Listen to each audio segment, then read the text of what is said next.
Hello, everyone. Thank you for joining us today to learn more about the Great Plains Institute's upcoming Carbon Capture Co-Benefits Report. It's great to have you all here today, and we're excited to share takeaways from the report with you. For those of you who don't know me, I'm Emma Tomley, State and Regional Policy Specialist on our carbon management team at GPI, and I will be moderating today's webinar. Today's agenda includes brief remarks from Great Plains Institute staff, followed by a presentation from Carbon Solutions, who we partnered on with today's report. Before we get started with today's presentation, please note that the event is being recorded. The recording will be available when we release the report in a few weeks, so no worries if it's a lot of information to take in all at once. I know many of you likely already have questions about the content of the report, so we've reserved plenty of time after the presentations for questions. And when you ask a question, there's going to be two different ways that you can go about doing that. The first is to use the raise hand feature, and the second is to enter your question in the Q&A chat to be read aloud. For the Q&A chat, please feel free to enter those questions at any time. When asking a question using either one of those methods, please be sure to include your name and affiliation. And we'll do our best to answer all of your questions and follow up through email for any of them that we don't have time for. With that, I'm pleased to introduce Ryan Kammer, the research manager on our carbon management team here at GPI, who will provide a brief overview of our work at the Great Plains Institute and the importance of the co-benefits report. Take it away, Ryan. Thanks, Emma, and thank you everyone for joining us today. We're really excited about this report, and it's been great working with Carbon Solutions on this, and excited to have them present some of our findings. As Emma mentioned, my name is Ryan Kammer. I'm the research manager here for the carbon management team at GPI. And I'll kind of begin a quick background about GPI for those unfamiliar, and then really kind of describing why we wanted to do this report. Next slide, Kelly, please. Yeah, so if you're unfamiliar with the carbon management team here at GPI and then GPI in general, our general goal is to expand and accelerate economy-wide commercial deployment of really all types of carbon management, both at industrial facilities as well as in the power sector. Next slide. We work across a lot of different areas with our general overview, or our general mission is to really transform the energy system, both in carbon management, but also in other sectors, whether that be things like renewables or transportation and fuels, as well as energy systems. Next slide. We've been around for a while, though some of us have not been with GPI long because we're rapidly expanding. GPI as an organization has been around for a few decades now, launching various groups and partnerships and really just working across the board in the policy world of clean energy. Next slide. As I mentioned, we have various groups that we convene, facilitate, and work through. Many of us on this webinar are part of the state and regional capture group or various state and regional partnerships. A lot of these are focused on, as the name implies, on states and really state policy and incentives and initiatives that would further advance carbon management. We also have the Carbon Capture Coalition, which is a more federally focused group that works to affect policy in the carbon capture and carbon management worlds at the federal level.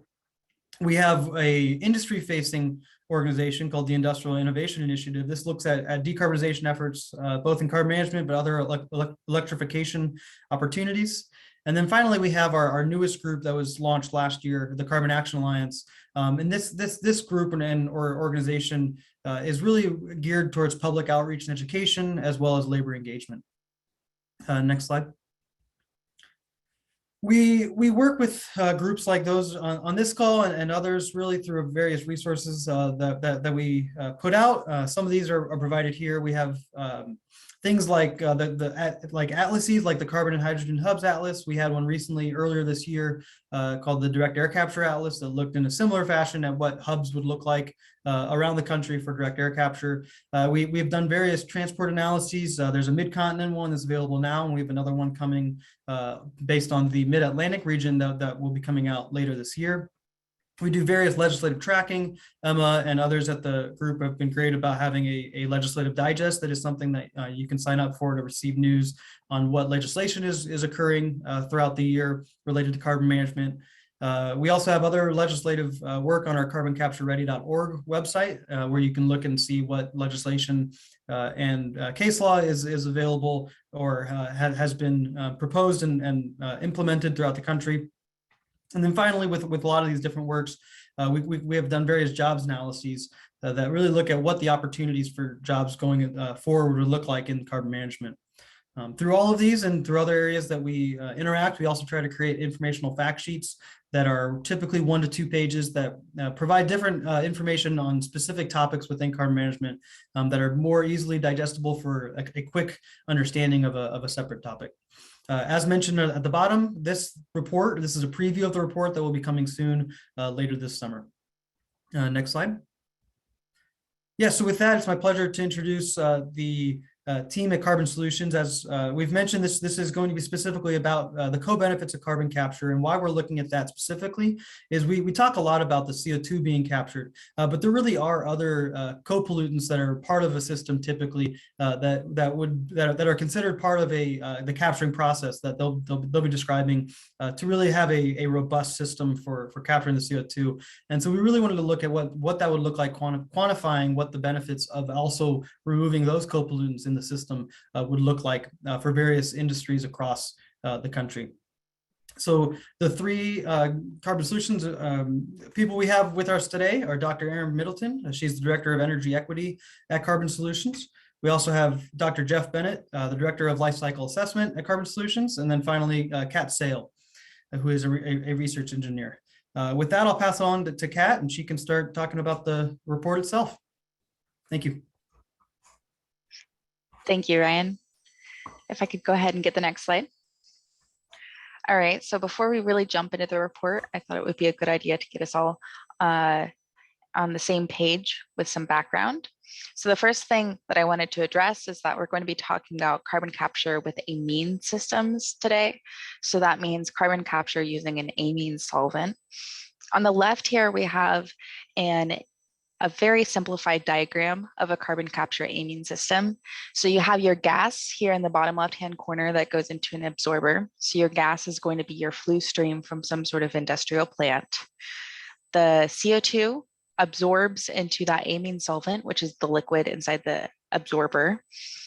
Your treated gas, which is the gas without CO2, exits out the top. It goes back out to the atmosphere. And then the solvent, which has all of that CO2 absorbed into it, goes to a stripper where that solvent is heated up. It releases the CO2 when it's heated. The CO2 goes to a separate stream up at the top here. And then the solvent is sent back to the absorber where it's allowed to absorb more CO2. On the right-hand side here, we have a picture of what one of these units would look like. It's pretty big, but this one right here specifically is the Shell Consolve unit.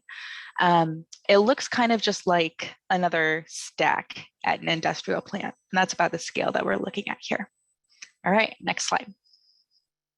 So for today's agenda, we're first going to go over the motivation for doing this report, and then we're going to get into the approach that we took. The next section will be doing a deep dive onto the cement portion of this. So cement is one of the industries we looked at. So we'll do a deep dive into what we did there, and then we'll generalize it more by all the different industries that we did it for. Next slide. Okay, so the motivation that we had here was that there's a lot of benefit to capturing co-pollutants that are in a flue stream from a plant. So when you have combustion, not only are you releasing CO2, but you're also releasing SO2, NOx, and particulate matter. So NOx stands for NOx. It's NO2, NO, it's a whole suite of pollutants. SOx is kind of the colloquial name for SO2 and other versions of it. And PM is, again, that particulate matter. And all of these species will negatively affect human health whenever they're emitted into the atmosphere. But typically, they already are emitted into the atmosphere at pretty big levels. The other situation that we want to look at here is nitrosamines and nitramines. So when you use an amine-based solvent and you have a flue gas stream coming into contact with your amine-based solvent, your NOx in your flue gas stream will react with those amines to create these nitrosamines and nitramines. And if they're untreated and allowed to enter into the atmosphere, they can create harmful volatile organic compounds, which can have a suite of impactful environmental and human health detriment.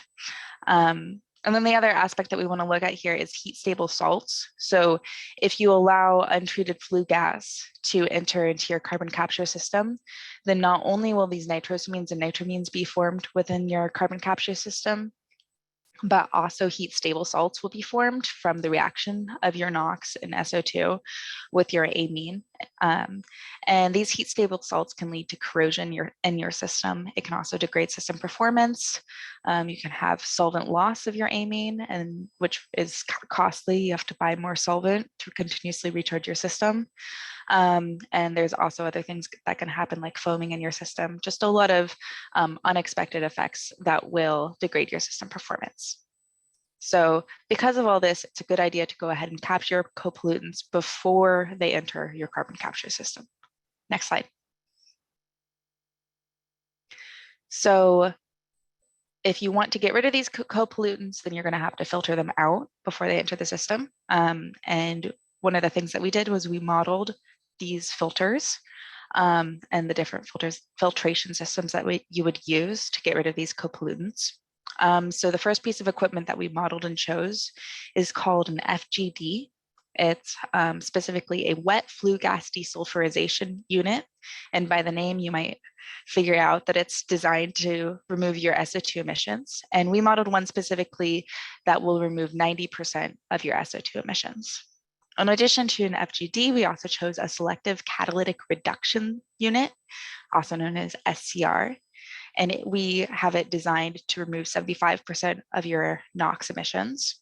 And then the final piece of equipment is a direct contact cooler with scrubber, which removes your condensable particulate matter and any additional SO2 emissions that are in the stream. So in terms of costing, our pollutant filtration systems for the FGD and the SCR, there was a study put out by NETL in 2022 that found that adding FGD and SCR to a carbon capture system adds about $15 per ton of CO2 captured for low purity CO2, like incoming low purity CO2 sources. And the direct contact cooler is included within our carbon capture train. So the chosen capture equipment pricing, i.e. if we have a quote for that capture equipment, then that direct contact cooler is included in that too. Okay, next. So here is the basic model of carbon capture system that we used when we were analyzing this co-pollutant filtration performance.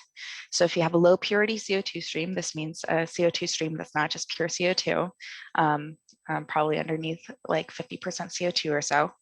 Then you have your CO2 stream coming in, and it first goes through your SCR unit, your NOx is removed, and then it goes to your FGD unit, your SOx are removed, and then it goes through your direct contact cooler with scrubber. This is where your condensable particulate matter is removed. And then finally it enters into your CO2 capture train. That CO2 is captured, it's cooled, it's repaired to pipeline specifications, and finally you get your pure CO2 out of it, which can then be sequestered. Next slide. So after all this, once you've determined that we are removing this amount of co-pollutants, then we can actually look at the benefits of removing these pollutants from being emitted to the atmosphere. So I'll go ahead and hand this off to Erin to speak about the next part. Thanks, Kat. Next slide, please. Kat covered some of the equipment that we would need in order to clean up CO2. One of the questions that we have is we need to clean the stream before it goes in order to reduce the co-pollutants, but there are other benefits that may happen. So rather than guess at what benefits may occur as a result of capturing CO2, this study meant to quantify it.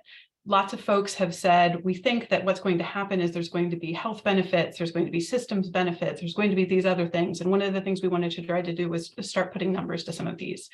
Because of the large variety in the number and type of CO2 emitting facilities in the United States, we wanted to take a balance between taking a deep dive into the range of sectors that are most likely to use amine-based carbon capture technologies with the amount of CO2 that is being produced.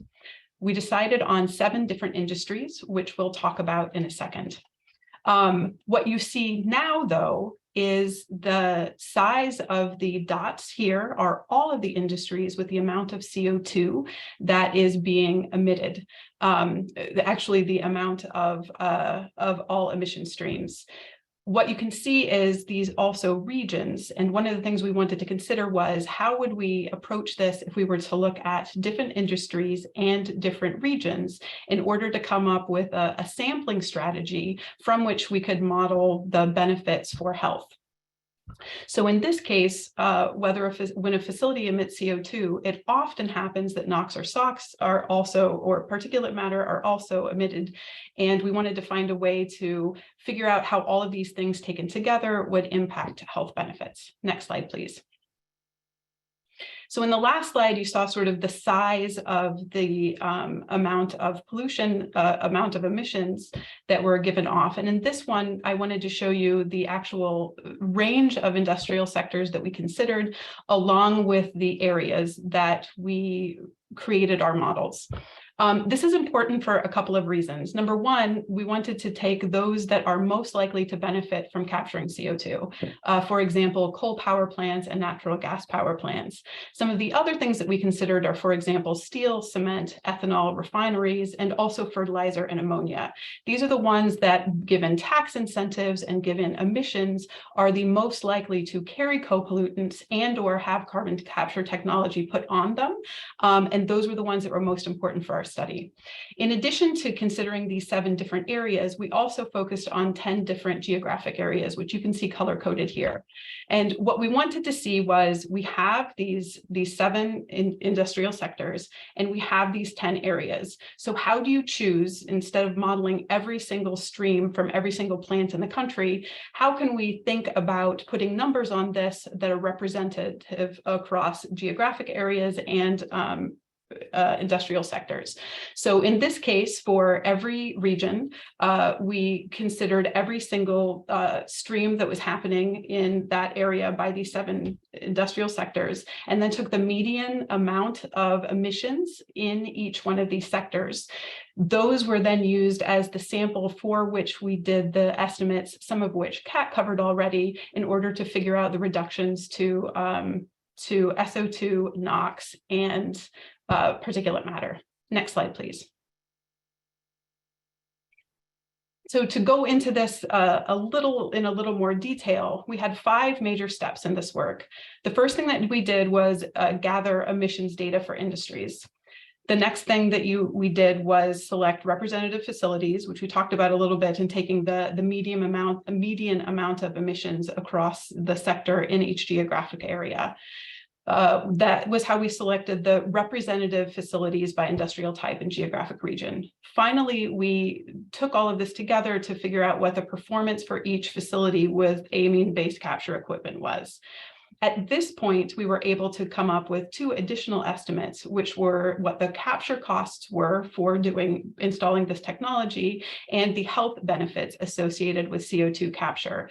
Again, it's not only the CO2 capture that we're looking at, but all of the other things that Kat described in the model earlier. And those are the things that we're going to try to quantify, both in terms of emissions reductions and some health benefit. Next slide, please. It's important to talk about where we got this data. Any of these things takes a large amount of information. This slide has a quick overview, which I'll then go into greater detail in the sources for the next 2 slides. We used a variety of data sources. For emissions, we used the EPA's greenhouse gas and criteria air pollutant data from the National Emissions Inventory. For capture's cost, I'll talk a little bit more detail of this. We used our own software, the CO2 National Capture Opportunities and Readiness Data, which we call Concord. Finally, we need to take this information and understand what would happen in terms of co-benefits. And for this, we use the EPA's co-benefits risk assessment tool called COBRA. Next slide, please. This is a model that shows visually the range of facilities that we model at Carbon Solutions in order to come up with the amount of emissions by industrial sector and stream across the United States. It's one of the most advanced screening level CO2 capture databases. What that means is we don't necessarily go in and do a model for every single stream, but as you're looking at a fleet-wide screening of where CO2 and other emissions are happening, this is one of the best first cuts that you can get. This allows us to rapidly characterize individual CO2 sources, which was especially important for this project. We are also able to use this to figure out which capture technologies are best suited to which industrial sector. So the data for the emission streams came from Concord. We also have some life cycle assessment data for costs that go into this too. And this is the source of our emissions. Next slide, please.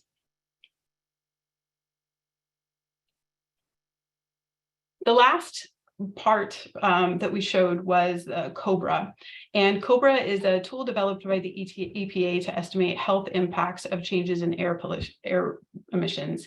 You can see the flow that we have going through here in how we created the estimates. The first thing that we did was, as a result of some of the data that Kat showed, figure out what the actual differences in particulate matter or SOx, NOx, FOX, what are the numbers that will be reduced as a count of putting on the capture equipment. After this, there is the model that quantifies changes in air quality. It calculates the change in health outcomes. It calculates monetary values of health outcomes. And all of these end up coming together to do morbidity and mortality estimates. We're happy to answer additional questions about COBRA, but this was critical in figuring out what some of the health and cost implications of co-benefit reductions are. Next slide, please. There are many different things that you can model in COBRA. The things that we were most concerned about were modeling adult mortality, infant mortality, asthma exacerbations, and coming up with the monetary impacts of all health changes as a result of the decreases in some of the emissions that we talked about. So as Jeff presents some of this information going forward, the lens through which we decided to pick co-benefits were, again, mortality, asthma, and the costs in health associated with lowering the risks of all of the health categories that you see right here. Jeff, it's on to you, and you can go to the next slide, please. Thank you, Erin. All right, so you've heard a background of why we want to pay attention to these co-pollutants.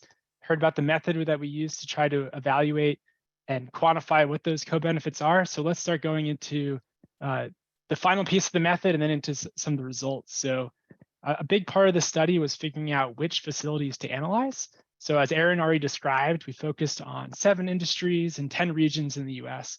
And so once we take all the emitting facilities that applies to, you're still left with a great number of facilities. And so we wanted to come up with a rigorous way to analyze them. And so we used a couple of different criteria when figuring out which ones to focus on. So the first was with regards to tax incentives. As you are familiar with, 45Q is a major driver for investing in carbon capture and storage. And so we wanted to only consider facilities that had enough emissions to be eligible for that tax credit.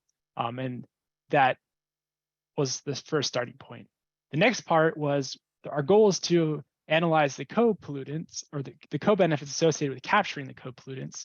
And so in order to do that, you need to have the information about not only the CO2 emissions, but what those co-pollutants originally are. So the next piece is really just, is the data present to be able to do the analysis? Okay, from there, we're getting closer to a list that we can actually analyze. But we also wanted to make sure that the facilities that are being focused on might actually consider installing carbon capture. So one thing that we did was just verify that none of facilities on our list have either announced to close or have already closed or retired since the data that we're using came out. So that was one thing we looked at. The next was facilities that are already using CO2 for some purpose. It's not completely clear whether or not they'd want to do any additional carbon capture, so we did not consider those further.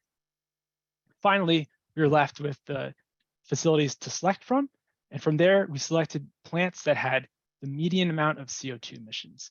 We didn't take the largest, we didn't take the smallest, we tried to take something in the middle to be more representative of what's going on for that combined industry and that region. Next slide, please. So, as we discussed, there were 7 industries that we looked at. I think the best way to describe the process is to take a deep dive into one. So we're going to start talking about cement, and then we can look at some broader themes. So in this slide here, you see an overview of cement facilities in the US, and then the diamonds represent the facilities that were selected for this analysis.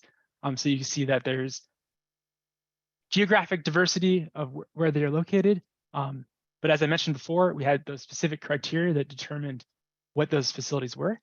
So as we go into the next slide, we can see how their emissions vary.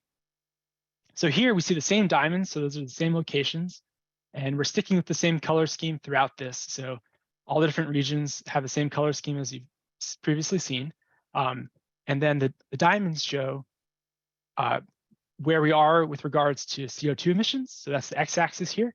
And then our 3 y-axes are those 3 co-pollutants that we're looking at.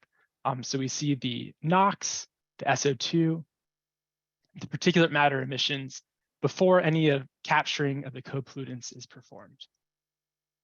And so what we see is there's a range of emissions across these different facilities. And then the facilities that we chose, take into account that variability.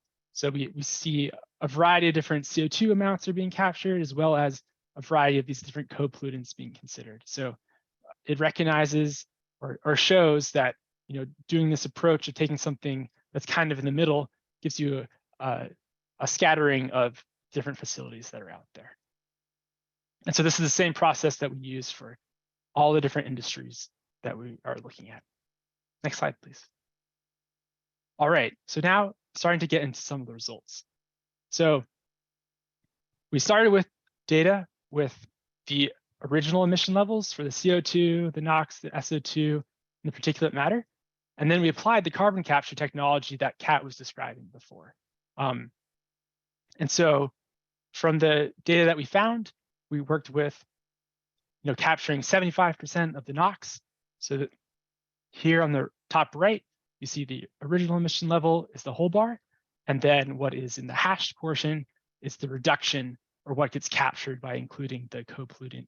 Well, here, the flue gas desulfurization to capture those co-pollutants. For the sulfur dioxide, the SO2, we see that its equipment also is able to capture a lot of the emission level there. And so both the direct contact cooler as well as the flue gas desulfurization was able to reduce that. I misspoke for the NOx. That was actually for the SCR, the selected catalytic reduction. And then the last piece is for the particulate matter. So with the particulate matter, there's 2 types of particulate matter. There is condensable and filterable. And so depending on your facility and what you're burning and operating with, the amount of that greatly varies. For the equipment that we looked at, is only reducing the condensable particulate matter. So here we see that the portion of each bar that gets captured varies quite a bit, and that's because of this variety. Something else I want to point out is, even though we're looking only at emissions from cement facilities, so they're all working towards the same goal of making cement, the emission profiles are quite different. And so if you look at the top with the highest CO2 emissions, which here was the facility that was in the Gulf Coast, it does not have the highest NOx or SO2 emissions, but does have the highest particulate matter emissions. So that just shows you the variety of what's going on, but also that CO2 emissions does not necessarily correlate with the other emissions. Okay, next slide, please. All right, so we've estimated the changes in emissions. That's critical to understanding the first step of what the capture equipment will be doing. The next is to look at costs. And so using the cost models that were previously described by Aaron, we estimated the cost for each of these different facilities. And so depending on which type of industry you're looking at, that might be a couple of different streams of CO2 or might just be one stream of CO2. We estimated the cost for them. And so in this plot here, we see the total cost of capture. So this is capturing the CO2 as well as the co-pollutants. In the top plot, we're looking at the cost per ton of CO2, which is a typical way to think about what the costs are. We also want to contextualize it in terms of what's going on at the total facility. So this is the total cost in the bottom plot of capturing all the co-pollutants and all of the CO2 that you can with the equipment we've described for that facility. And so you see the costs for the whole facility are generally inversely proportional to the cost per ton of CO2 because you get economies of scale as you capture more CO2 at a plant. So it's cheaper per ton, but you're capturing a lot of tons. So the overall cost is higher there. So we see that that type of information and changes are being taken into account here. Okay, if you go to the next slide, please. All right, so now to the part that we've all been waiting for, the benefits. So using COBRA, which Aaron described, we took the changes in emissions. So the portion of the bar that we saw before that got reduced for both NOx, the SO2, and particulate matter. For each of the facilities, we simulated it one at a time in COBRA. And then that provided us the results that we're looking at here. So each one of these bars is changing just the emissions at one of these plants at a time. So we see asthma reductions in the top. So each of these individual facilities has a number of reductions associated with it. And so we see the bar is split into two portions. There is the hash portion, which is representing outside of its region, and then the rest of the bar is within that region. So for example, if we look at the Mid-Atlantic one, all the benefits that are occurring within the Mid-Atlantic region are that lower part of the bar, and then the benefits occurring in the rest of the contiguous United States are in the rest of that bar. And so we see that same thing for each of these subplots. So yeah, we see asthma reductions, we see mortality reductions, and then using all the different pieces of impact that COBRA includes, which Aaron talked about before, it's also provided as a monetary value, and they give both a high and a low estimate. So the bars you're seeing in the lower part here is the average with that error bar showing both the low and the high. And so you see there's quite a bit of variability, and a lot of that's tied to the mortality reductions, as that is the biggest monetary impact. But we see that, depending on the facility, that would get a range of results. All right, next slide, please. Okay, so now you have a feel for the approach that we've used, and you've seen an example of the results for cement. So we mentioned that we did this for 7 industries. So I just want to give a quick overview, a preview of what's going on for these other industries. In the full report, we do the same dive that we just presented on cement for every single industry. But here we'll just share some of those key results and then look at some of the general trends that we've been able to pull from this. So in this map here, we give an overview of all the different facilities chosen, whereas we, same color code for all the different regions, but now we have each of the industries color coded to represent those differences as well. And so you see lots of different facilities. You'll notice if you look at this for a while that not every facility occurs in every region. And that's partly because of, there's only certain parts in the US where you're doing a certain type of activity. For example, ethanol production tends to be concentrated in certain areas. And then whereas others like natural gas power plants tend to be more evenly distributed. So this just gives you an overview of the facilities that were analyzed. Okay, next slide, please. All right, so now sticking with the health benefits, so these are the total health benefits. So this includes the asthma reductions, mortality, as well as the other impacts that are in COBRA. And so we're going to just take a quick look at the 6 other industries here. And one thing to point out, we'll see half of those industries on this slide, half on the next slide. Just keep in mind that the scale for each plot is quite different depending on the industry. The industries not only have different amount of levels of CO2 emissions. For example, coal power plants tend to have lots of emissions compared to more industrial sites with less CO2 emissions, which also means the total amount of co-pollutants varies quite a bit as well. So here we see the range of impacts for ethanol, for iron and steel, and fertilizer and ammonia. And so what's encouraging is that there's a range of benefits for each of these different industries. Point out that for ethanol, like I was mentioning before, there's only certain parts of the US where ethanol is being produced, also limited by what the other considerations of data that we talked about before with regards to data availability and whether or not it'd be eligible for tax incentives. Same thing with fertilizer and ammonia. There's actually quite a number of facilities where they're using CO2 on site for one reason or another. And following some work that NETL did, we decided that it was not to exclude those from the analysis since we're not sure what else would happen at that facility. Okay, if you could go to the next slide, please. Okay, and now looking at the remaining industries. And so these are all the ones that were burning or working with fossil fuels.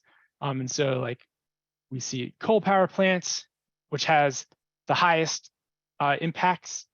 We see up to getting close to $200 million per year for some of these individual facilities. We see natural gas power plants, which also have benefits, but not at the same scale as coal power plants. And then we also look at petroleum refineries. These industries in general tend to be located in more of the regions, but you see that, for example, with coal, although there are coal power plants in many locations, with the number that have currently been scheduled to either retire, the number that were available for this analysis were reduced. So that gives you a feel that we see that, across these 7 different industries, there are co-benefits and that there is variety in them, but it's really encouraging to see these benefits. Okay, next slide, please. Okay, so we've gotten a feel for the health benefits across the different industries. And so the last piece of findings that we wanted to share was looking at how do the benefits compare to the costs? And so, cost benefit analysis is something that's used in a lot of places to help justify decisions. In this plot in particular, we're including a tax credit of $85 per ton relative to 485Q for saline aquifers. So that's what our x-axis is here. So that's already taking into account the cost after that tax credit. And then our y-axis here, we have health benefits.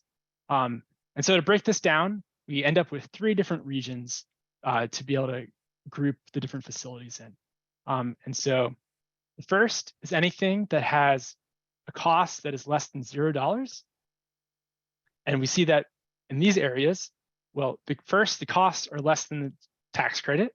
It's a little bit harder to see on the scale, but as we saw in the previous plots, all the facilities where capture of co-pollutants is happening have some amount of benefits. So that means that this group of facilities has both health benefits and costs less than the tax credit.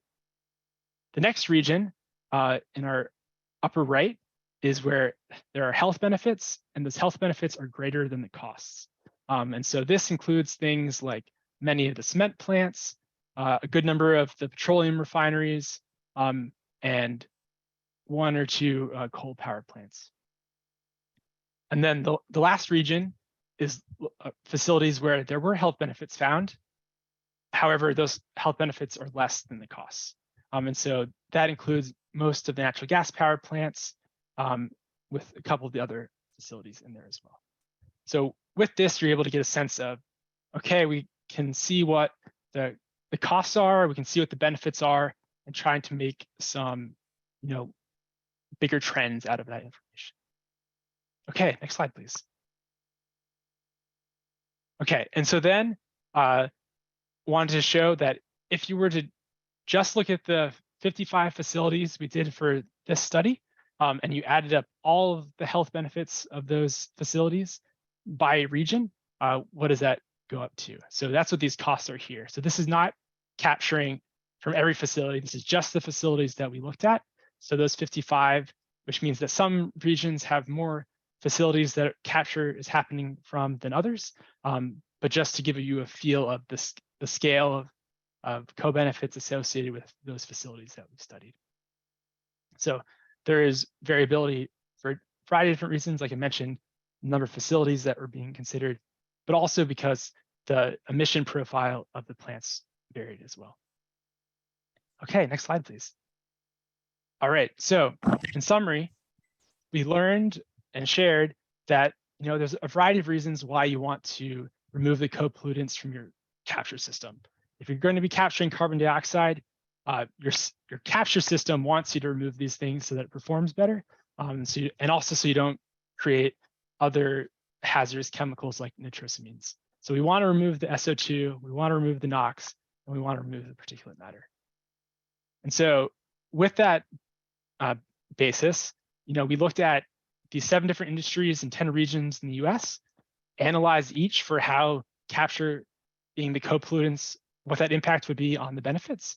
And we found that there were health benefits across the board, and that depending on the scale of the emissions, that the certain amount of the benefit varied. And then we also were able to share that information with the respective costs. Next slide, please. All right, well, thank you so much. I think we're going to turn it over for Q&A, but really appreciate the opportunity to work on this project. We really enjoyed working on it and looking forward to questions. Yes, thank you, Jeff, and the rest of the Carbon Solutions team for that excellent presentation. We're now moving into the Q&A portion of the webinar, like Jeff said, and thanks to those of you who have already entered questions. As a reminder, and for those of you who joined partway, if you would like, you can ask questions by either entering your question into the Q&A box or using the raise hand feature. And when you ask a question, please let us know your name and affiliation.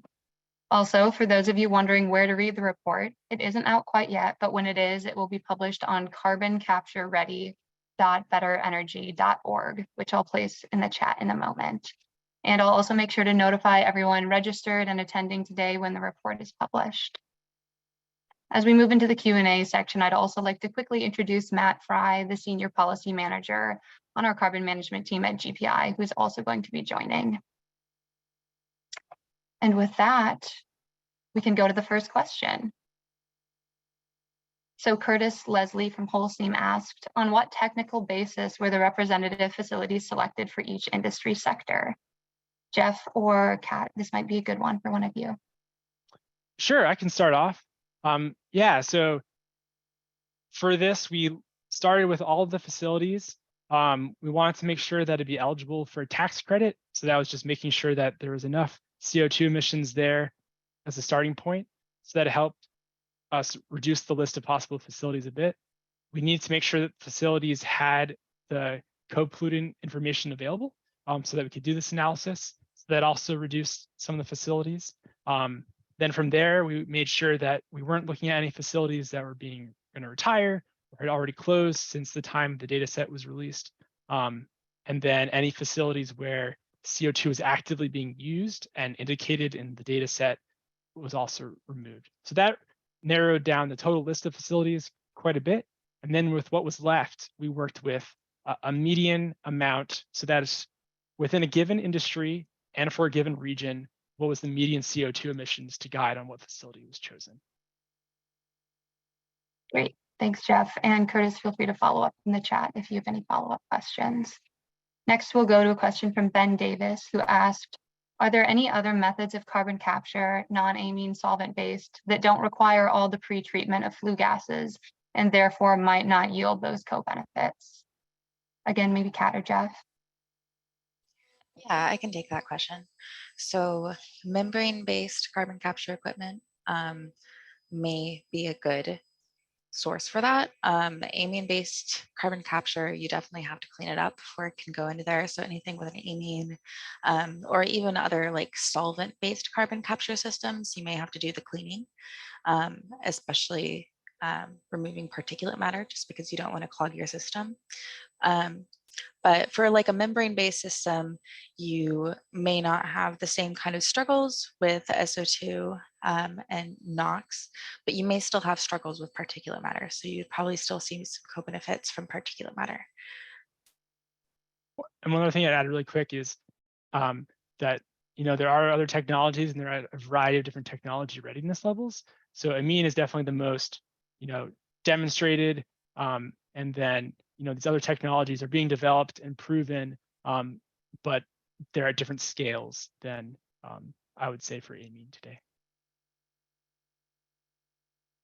Thanks, Jeff and Kat. Next, a question from Kristen Cora. This applies to any carbon capture project, correct? Or is the sequestration portion significant besides the 45Q credit amount? Please include the concept of carbon capture and utilization conversion and its ability to create circular economies. Yeah, I can just mention that. So for for this study specifically, we were looking at the benefits for carbon capture specifically, and specifically as Kat and Jeff mentioned for amine solvents. I think Jeff makes a great point as well, just to follow up on the other opportunities that really it's the technology readiness level, which is really what led us to the amine solvents. Regarding other benefits for sequestration as well as utilization and conversion, there really are some benefits there, and we're looking forward to kind of trying to explore and quantify those too. Beyond just obviously like with the sequestration, you're obviously removing CO2 and lowering atmospheric, or at least limiting atmospheric increases in concentrations of CO2. For direct air capture, there's opportunities to lower, but also for when it comes to things like conversion and utilization, yes, there might be opportunities as well to utilize the CO2 in a way that could lower the climate impact of various products that are being developed in that area. Again, those are not something that we're considering for this specific report, but they are things that we are considering looking into and finding ways to quantify as well. Thanks, Ryan. The next question is from Eric Rossenfield, who asked, what is the transportation cost assumption in your ton estimates? Yeah, great question. So this analysis is focused only on the capture portion, so it does not include transport or storage. There's, depending on the facility, they might have options to co-locate storage, or they might have to ship it quite far away. That was just not something that we touched with in this analysis. Thanks, Jeff. Next up, a question from Sam Carpenter. Can you say what parts went into the cost analysis? For example, construction, annual operation, transmission, piping? Yeah, I can speak on that. So in the cost analysis, we included the entire construction portion. We included piping, pumping, the whole building of everything. We included energy, and then we included the actual CapEx of purchasing the equipment, installing the equipment, hiring operators, getting, recharging any kind of solvents or anything that you need on a yearly basis. Thanks, Kat. It doesn't look like we have any other open questions at the moment. I'm going to give everyone in attendance a minute to think if they have anything they'd like to ask the panel.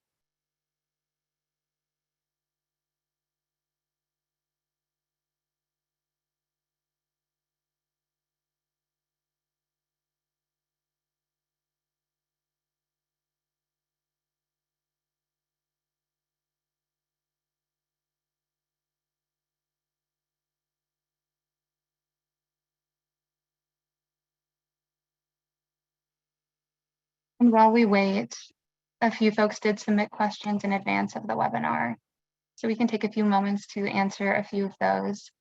One of the first questions that someone asked was, What were the especially cost-effective sectors where criteria air pollutants were reduced as a result of CCS installation? Yeah, if you go back a couple of slides from where you are, I think slide 31. Yeah, right here. So here, this plot tries to answer that question. And so, or we can use it to answer that question. And so we see that the ones that look the most primed to go with are like ethanol, fertilizer and ammonia, and iron and steel, as well as a good number of the coal power plants. Essentially everything that has a capture cost after the tax credit less than 0 and a positive health benefit. So those are the ones that look the most promising to look at. Thanks, Jeff. Another question that was asked was, is there a running list of CCS co-benefits being tracked? Maybe Ryan, you can speak to this one. Yeah, and it was good that we actually had a question in that kind of vein. We don't have a running list that we're following right now, but we are thinking about beyond just the capture area. Yeah, going back to sequestration sites, you obviously have the effects on lowering CO2 emissions, but then really for that location, there are opportunities for things like part of a Class 6 permit would be identifying other legacy wells that would need to be addressed to make sure that you are really protecting your sources of drinking water. In addition, you would really have a deep analysis of your underground sources of drinking water and get a better understanding of how to protect that. There's also other operations things that can happen with a construction of both storage facilities, but also pipelines in certain areas of the country where they're often using heavy equipment during that process, and so there will often be an agreement with the localities where they're going to be updating roads and things that are part of that system. And so really trying to think about, how do we identify additional benefits in those discussions so that we can really get a full picture of what a carbon capture and storage or utilization industry or economy would look like. Thanks, Ryan. One more question that was asked was, could we use parts of these reports to educate the community where we are pursuing CCS?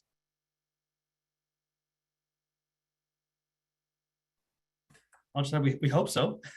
We hope this is useful information that is something that people find valuable and want to use in their interactions with those around the country. There's certainly, just as really any effort that looks at this scale there's not every question that's going to be answered here. There's going to be, we'd encourage those who are interacting, if they're an operator or something like that. Obviously, there's more details that are part of the specific project that would be included than what is just here. So we'd encourage that be part of it. But yes, we do hope that this work, once we have it published, is something that can be part of a discussion throughout the country. And Emma, I may just add that clearly this is very complex, technically complex. So one of our internal goals is to make it in a format that's more usable to a broader audience. So that's an inside objective of us as we move forward with the release of this. Great, thanks, Matt. Thanks, Ryan. With that, it doesn't look like we have any more questions in the chat today. I know that this report and this presentation were complex, so if any questions come to mind next week or anytime in the future, please feel free to reach out to either myself or Ryan or Matt or anyone at Carbon Solutions. I wanted to take a moment to thank all of our presenters today, Ryan Kammer, Jeff Bennett, Erin Middleton, Kat Sale, and Matt Fry for participating in the Q&A. And also thank you to all of you in the audience for joining us and listening to this report preview today. As I said before, if you have any other questions, feel free to get in touch with me at etomley@gpisd.net, and have a great rest of your week, everybody. Thanks for tuning in.